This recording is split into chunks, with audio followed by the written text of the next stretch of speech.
Why 1,600 people vanished without a trace. There's a number that gets passed around when people talk about America's wildlands. A number that's as haunting as it is unofficial, 1,600.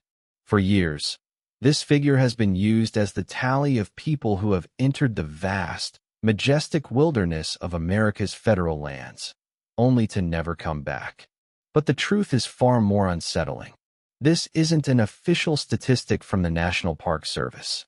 In fact, the NPS doesn't keep one single, comprehensive, public database of every person who goes missing.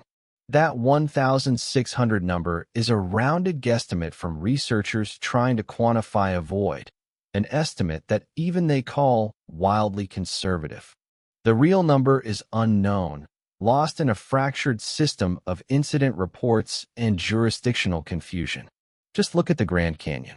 Between 2018 and 2020, there were over 700 search and rescue incidents.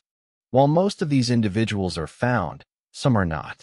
They join the ranks of the vanished, their stories becoming cautionary tales whispered around campfires. But what happens when the story doesn't make any sense? What happens when a disappearance defies all logical explanation? These aren't just simple cases of hikers getting turned around. These are the stories that must keep park rangers up at night.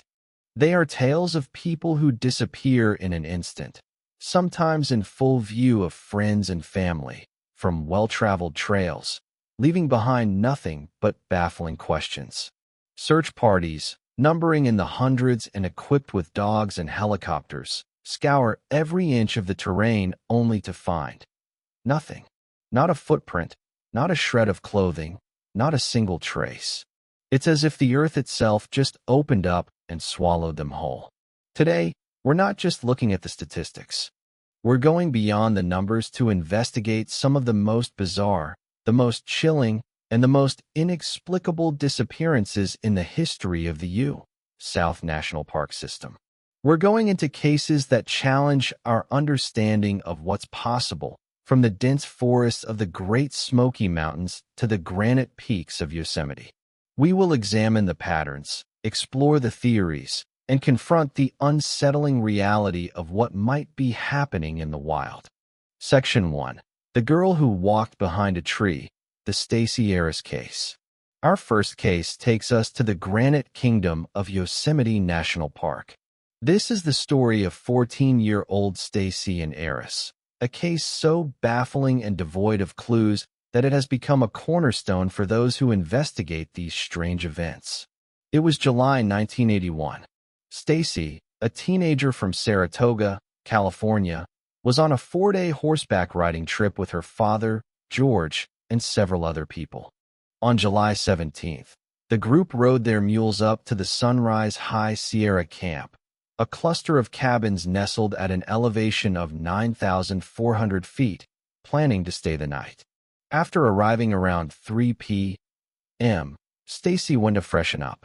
An avid photographer, she emerged from the cabin with her Olympus camera, eager to capture the stunning scenery of the nearby Sunrise Lakes. She asked her father to come with her, but he was tired from the ride and declined. An elderly man from their group, a 77-year-old named Gerald, offered to accompany her instead. From the vantage point of the camp, other members of the group watched as Stacy and Gerald made their way downhill towards the lake. The trail was only about 1.5 miles long, and the area was open, with sparse clusters of trees. Partway down, Gerald, becoming tired, sat down on a rock to rest. Stacy, full of youthful energy, told him she was going to continue toward the lake and would be back in a few minutes.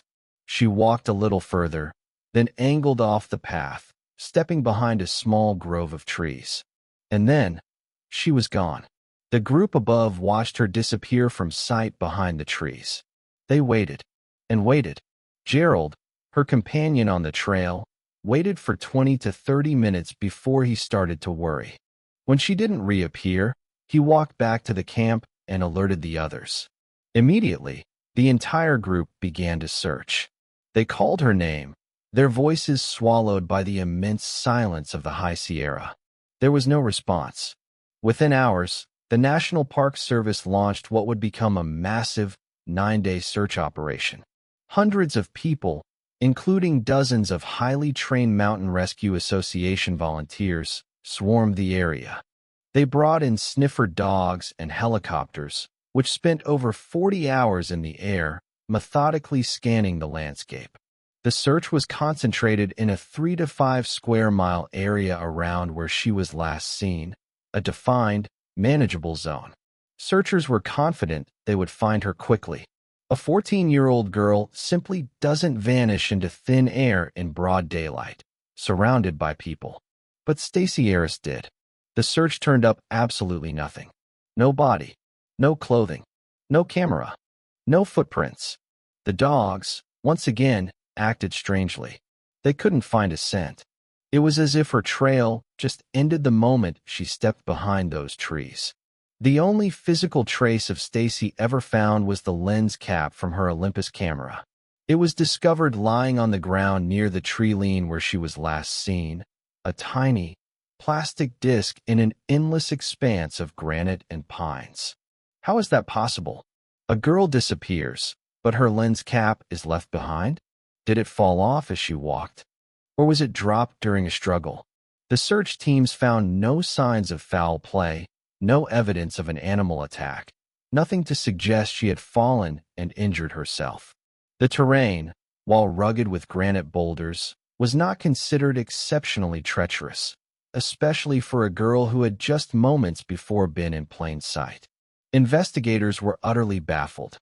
Park officials, searching for any logical explanation, floated the idea that she might have been a runaway, noting she may have been having some school or family troubles. But this theory made little sense. Why would a teenager run away in the high-altitude wilderness of Yosemite, miles from any road, wearing hiking boots and carrying only a camera? And how could she evade one of the most intensive search efforts the park had seen? This is exactly the kind of case that researcher David Paulides built his controversial Missing 411 series on. Paulides has heavily criticized the National Park Service for its handling of the case, particularly its refusal to release the official case file. According to his claims, the file is approximately 2,000 pages long, but he was told he would never get this case. The fact that a 40-year-old case file on a missing teenager remains so difficult to access has fueled speculation and theories of a cover-up. Why would a simple case of a lost hiker generate a 2,000-page report? And what could possibly be in that report that warrants such secrecy after 4 decades? The questions just pile up, each one more unsettling than the last. Stacy was with a group. She was seen just moments before she vanished. The search started almost immediately. The area was contained and thoroughly searched. Yet, nothing was found but a lens cap. The theories, in the absence of evidence, run the gamut from the mundane to the paranormal. Could she have fallen into a deep crevice or an unseen fissure in the granite, hidden from the searchers? It's possible, but seems unlikely given the thoroughness of the search. Could she have been abducted? This seems almost impossible. The camp was in a remote location, miles from the nearest road. An abductor would have had to be lying in wait in that specific spot at that exact time, somehow subdue her without anyone hearing or seeing anything, and then spirit her away without leaving a single track for the dogs to follow. It strains credulity. And so, we're left with the impossible. A 14-year-old girl, full of life, walks behind a stand of trees on a sunny afternoon in one of America's most beautiful national parks, and is never seen again. The forest and the granite keep their secrets. The official file remains locked away. All that's left is a family's unending grief and a mystery that, like the granite peaks of Yosemite themselves, stands silent, imposing, and utterly impenetrable. Stacy Eris didn't just get lost. She stepped out of our world. Section 2. The boy who vanished in a game of hide-and-seek. The Dennis Martin case. The chilling phenomenon that seemingly claimed Stacy Eris was not an isolated incident. In fact, 12 years before she vanished. A case unfolded that would become one of the largest and most perplexing search operations in national park history. This takes us to the lush, ancient heart of the Great Smoky Mountains National Park for the disappearance of Dennis Martin. It was Father's Day weekend, June of 1969. The Martin family, Father William, Grandfather Clyde, and sons Douglas and 6-year-old Dennis, were on their annual camping trip, a cherished family tradition. For little Dennis, who was just 6 days shy of his 7th birthday, it was a grand adventure. On Saturday, June 14th, after hiking to a picturesque highland meadow called Spence Field, the family met up with friends. It was late afternoon, and the adults were admiring the mountain views while the children, including Dennis and his older brother, decided to play a game. Their plan was simple: sneak up on the grown-ups and give them a good-natured scare. The boys, 4 in total, split into 2 groups and crept into the dense rhododendron bushes that lined the trail.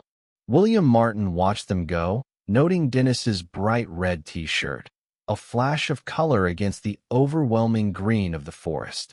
A moment later, 3 of the boys leaped out, laughing and shouting boo. But Dennis wasn't with them. At first, no one panicked. They waited, expecting Dennis to pop out from behind another bush, his face lit with a triumphant grin. But the seconds stretched into minutes. 5 minutes passed. William's heart began to pound a little faster. He started calling his son's name. Dennis, Dennis. Only the whisper of the wind through the trees answered. That's when the cold creep of panic began to set in. William ran frantically down the trail, shouting for his son, covering nearly 2 miles before doubling back, his mind racing with every terrifying possibility. The other adults joined the search, their voices echoing across the field, but there was no response. As daylight faded, a sense of sheer terror set in. Spence Field was miles from any road, and in 1969, there were no cell phones or radios to call for help. Dennis's grandfather, Clyde, had to hike 9 excruciating miles back to the Cades Cove Ranger Station to sound the alarm. What happened next transformed a family's nightmare into one of the largest and most perplexing search operations in national park history. A torrential downpour unleashed 3 inches of rain, washing away trails, swelling creeks, and erasing any potential tracks Dennis might have left. The temperature plummeted to around 50 degrees Fahrenheit, a dangerous level for a small child dressed only in a t-shirt, shorts, and Oxford-style shoes. By the next morning, an army of searchers had descended on the area. Over the next 2 weeks, approximately 1,400 people would be involved in the search, including National Park Service rangers, law enforcement, and hundreds of civilian volunteers. Even the elite Green Berets from Fort Bragg were called in, bringing their specialized tracking and survival skills to bear on the rugged, 56-square-mile search area. Helicopters crisscrossed the sky, while search parties on the ground formed human chains, meticulously combing every inch of the forest. They searched ravines, caves, and thickets, but found nothing. No scrap of his red shirt, no shoe, no sign of a struggle. It was as if Dennis Lloyd Martin had simply ceased to exist. Search dogs were brought in, but they seemed confused, unable to pick up a consistent scent trail. This was the first of many strange details that would come to define the case. If a small child had wandered off, lost and scared, surely he would have left a scent trail. But the dogs behaved as if he was never there to begin with. Then, the story took an even stranger turn. A week into the search, a family named Key, who had been hiking several miles away from Spence Field on the day Dennis disappeared, came forward with a chilling story. They reported hearing an enormous, sickening scream in the woods. A short time later, they saw something that made their blood run cold. Hidden in the trees, they saw a rough, unkempt man trying to conceal himself. They then saw him darting through the forest, seemingly carrying something small over his shoulder. At the time, they didn't connect it to the missing boy. But when they heard the news reports, they contacted the FBI. This lead, which seemed to point directly to an abduction, was intensely pursued. Yet, the official investigation never publicly identified the man, and the lead eventually went cold, adding another layer of frustration and mystery. The Martin family, for their part, have always held on to the belief that Dennis was taken. How could a 6-year-old boy, in just a few minutes, vanish so completely from a meadow surrounded by his family, eluding the most extensive search in the park's history? The theories surrounding Dennis Martin's disappearance are as wild and untamed as the mountains themselves. The most straightforward explanation is that he simply got lost and succumbed to the harsh elements, the cold, the rain, the unforgiving terrain. Yet, it feels incomplete. How could such a massive search find absolutely nothing? Another theory points to a wild animal attack, perhaps a black bear. But experienced trackers and Green Berets found no evidence of this. No blood, no torn clothing, nothing to suggest a struggle. Then there are the more fringe, speculative theories, born from the sheer lack of answers. Some whisper of feral people living deep within the Smokies, hidden from the modern world, who may have taken the boy. This theory, while unsettling, is fueled by the Key family's sighting and the utter lack of physical evidence. The search was officially called off after weeks of exhaustive effort. The National Park Service file on Dennis Martin remains open, a silent testament to a mystery that has endured for over half a century. The story serves as a grim reminder. In these vast wildernesses, a child can be playing one moment and gone the next. Not lost, but gone, as if he walked through a door that no one else could see. The disappearance of Dennis Martin isn't just a cold case. It's a piece of dark American folklore, a question mark hanging permanently over the misty peaks of the Great Smoky Mountains. What happened in those 5 minutes at Spence Field? What did the Key family see in the woods? And where is Dennis Martin? The cases of Stacy Eris and Dennis Martin are deeply unsettling because they defy simple explanation. We're about to delve into a more recent case, one tangled in a web of family suspicion and conflicting stories. Before we do, if this investigation is grabbing you, please take a second to support the channel by hitting that like button and subscribing. We also want to hear from you. Based on what you've heard so far, what are your theories? Share them in the comments below. Section 3.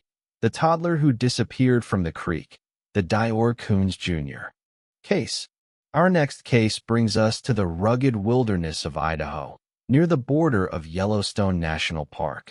This is the story of Dior Coons Jr., a 2-year-old boy whose disappearance on July 10, 2015, tore a family apart and ignited a storm of suspicion that continues to this day. The setting was the Timber Creek Campground in Lemhi County, a remote spot chosen for a family camping trip. Present that day were little Dior, his parents Vernal Dior Coons and Jessica Mitchell, his great-grandfather Robert Walton, and a friend of Walton's named Isaac Rainwand. The story, as it was first told, seemed straightforward, if tragic.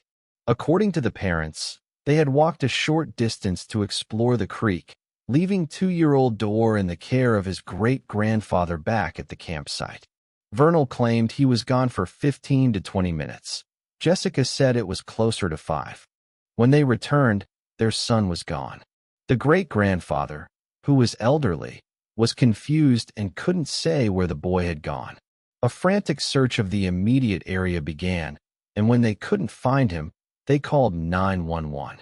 The official search that followed was massive.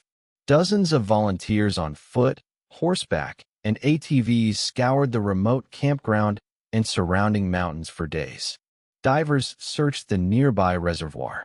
Drones and helicopters searched from the air. They found nothing. Not a single thread from his clothing. Not a toy. Not one of his little cowboy boots. Just like in the Dennis Martin and Stacy Eris cases, there was a complete and total lack of physical evidence. The search dogs found no definitive trail to follow. But unlike those older cases, the investigation into Dayor's disappearance quickly turned inward, focusing on the 4 adults who were the last to see him. Inconsistencies started to emerge in their stories. The timeline of who was watching Dayor, and for how long, seemed to shift with each telling. In January 2016, the Lemhi County Sheriff at the time, Lynn Bowerman, took the explosive step of naming the parents, Jessica Mitchell and Vernal Coons, as official suspects in their son's disappearance. He stated publicly that he believed they knew what happened to Dayor and had not been truthful, adding that both had failed parts of polygraph tests. The family hired a private investigator, Philip Klein, who came to a grim conclusion. He believed Dayor's death was an accident, and the subsequent disappearance was a cover-up by the family. Klein's theory, though unproven, painted a dark picture of an accidental death, followed by a panicked decision to dispose of the body. The family dynamics fractured under the pressure. The parents broke up. Accusations flew back and forth. Jessica, the mother, has publicly stated she believes Isaac Rainwand, the family friend, might be involved. Vernal, the father, has maintained that he believes his son was abducted. Rainwand and the great-grandfather, Robert Walton, have largely remained silent, though law enforcement has stated they believe Rainwand's testimony is credible. The whole case is a tangled mess of conflicting theories, armchair detective work, and painful uncertainty. A cadaver dog brought in by a new private investigator, David Marshburn, alerted on a downed tree near the creek in 2019, but an official search of the area found nothing conclusive.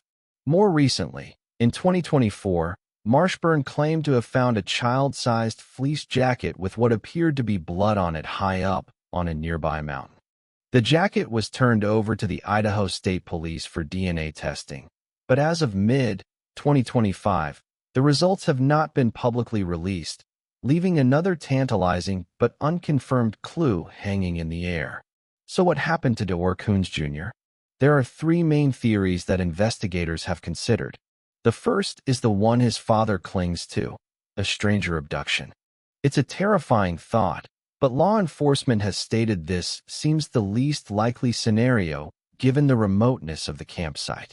The second theory is that the toddler simply wandered off and was taken by nature, either falling into the creek and being washed away or falling victim to a wild animal like a mountain lion. The complete lack of any physical evidence makes this theory hard to prove or disprove. An animal attack would likely have left some trace, and if he had drowned, it's possible his body would have been found downstream. The third theory is the one that has cast a dark shadow over the entire case. Foul play, involving the very people who were supposed to protect him. Was it an accident that was covered up, as one PI suggests? Or something more sinister? Without a body, without a confession, and without any concrete evidence, it remains a case built on suspicion and shifting stories. 10 years have now passed since the little boy in cowboy boots vanished from that Idaho campground. The case remains open and unsolved. The Dayor Coons Jr. case is a modern tragedy that illustrates a different kind of wilderness. Not just the unforgiving landscape of the mountains, but the dark and tangled wilderness of human relationships and secrets. It shows that sometimes, the most terrifying mysteries aren't the ones that come from the woods, but the ones we might carry inside us. Section 4. The Unseen Patterns and Uncomfortable Truths. The disappearances of Dennis Martin, Stacy Eris, and Dayor Coons Jr. are harrowing enough on their own. But when you zoom out, you begin to see that they are not isolated incidents. They are part of a larger, deeply disturbing pattern of people vanishing in America's wildlands under bizarre circumstances. Some locations have become infamous hotspots. Mount Rainier National Park in Washington is one such place. Some reports, though difficult to officially verify, claim that as many as 400 unsolved missing person cases could be linked to that park alone. Consider the case of Dr. Sam Dubel, a 33-year-old university professor and experienced hiker who had trekked in the Himalayas. In October 2020, He set out for an overnight solo hike on a popular trail at Mount Rainier. He was well prepared and carried a phone. He never returned. Extensive searches found no trace of him. An expert hiker on a known trail, fully equipped, vanishes completely. Mount Rainier has seen other strange patterns. In 2020, an unsettling series of events occurred near the park's Fairfax Bridge. Within a single year, 3 different men in their 30s, Michael Fortenberry, Nathan Lerner, and Austin Chase, all disappeared. In each case, their cars were found abandoned near the bridge, but the men themselves were gone, with no clues as to what happened. This brings us to the work of David Paulides and the missing 411 phenomenon. Paulides, a former police officer, began investigating these cases after he was approached by park rangers who were troubled by the number of strange disappearances they'd seen. His research, documented in a series of self-published books and films, has brought massive public attention to this issue. It was Paulides who first highlighted the fact that the National Park Service does not maintain a centralized, public list of the missing, a claim that has since been widely reported. When he tried to obtain records through the Freedom of Information Act, he says he was met with resistance and exorbitant fees, such as a demand for $1 million for a comprehensive list. Paulides' work, however, is controversial. He meticulously documents cases but often leans towards speculative conclusions, hinting at something inexplicable at play. He has identified a number of strange profile points that seem to recur in these cases. Victims often vanish near granite boulders or water. Bad weather frequently moves in right after the disappearance, hampering searches, just as it did in the Dennis Martin case. Search and rescue dogs are often unable to pick up a scent, and victims are often children or are found missing their shoes. Critics argue that Paulides engages in cherry-picking data and intentionally misrepresenting facts to fit a mysterious narrative. Data scientists have analyzed his claims and concluded that the disappearances, while tragic, are not statistically unusual when you consider the millions of people who visit parks each year and the inherent dangers of the wilderness. They argue that these cases can be explained by rational, albeit unfortunate, events, sudden medical crises, falls into hidden crevasses, animal attacks, or people who simply wish to disappear. However, even if one dismisses the more paranormal undertones of the missing 411 phenomenon, Paulides' work has undeniably shed light on very real and systemic problems. The lack of a centralized, easily accessible public database is a significant issue. It prevents researchers, law enforcement, and the public from understanding the true scale of the problem. While the NPS does maintain a web page for some cold cases, it is not a comprehensive roster of all missing persons. On top of that, the National Park Service itself is facing its own challenges. Recent years have seen budget discussions that impact staffing and resources for crucial functions like search and rescue, SAR. A 2025 report noted that SAR operations are already strained, and budget limitations could mean that searches become less efficient and effective, taking longer to deploy with fewer people. This isn't a conspiracy. It's a matter of logistics and funding. When a search is called off after 7 to 10 days, it's often not because of a cover-up, but because resources are exhausted and the statistical probability of finding a person alive has dropped dramatically. So we are caught between 2 uncomfortable truths. On one side, we have a collection of cases with details so bizarre they seem to defy rational explanation. On the other, we have systemic issues, a lack of transparent data and underfunded search operations that make it hard to separate the truly strange from the tragically common. But neither of these truths can fully account for a 6-year-old boy who vanishes from a meadow while playing hide-and-seek, or a 14-year-old girl who steps behind a tree and is never seen again. The mystery remains, vast and silent, like the wilderness that holds it. We began with a number, 1,600. A conservative guess at the number of people missing on America's public lands. But after looking at these cases, the number itself almost becomes meaningless. What truly matters are the stories, the faces, and the impossible questions they leave behind. The story of Dennis Martin, a little boy in a red shirt who disappeared in the blink of an eye. The story of Stacy Eris, a teenager whose existence seems to have evaporated into the mountain air of Yosemite. The story of Dior Coons Jr., a toddler at the center of a painful mystery that has fractured a family. These are more than just sad stories. They are anomalies. They are glitches in the fabric of our understanding of the world. Each year, over 600,000 people are reported missing in the United States, and while the vast majority are found, these cases are different.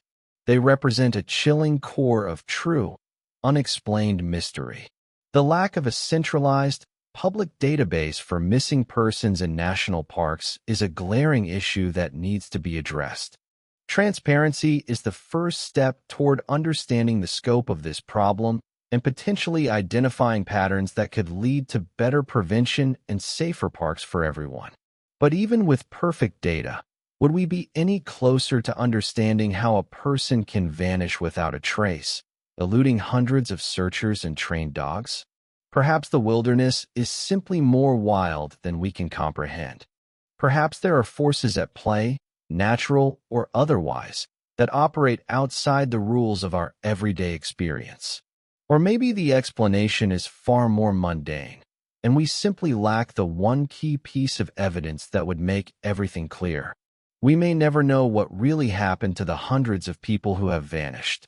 Their files remain open, their families left in a state of suspended grief, forever waiting for an answer that will likely never come. The theories surrounding these cases are endless, and we want to know what you think. What do you believe is the most plausible explanation for these bizarre disappearances? Do you think it's a series of unrelated, tragic accidents? Or is there a common thread connecting them? Share your theories, thoughts, and any cases we missed in the comments section below. Your engagement helps keep these stories alive.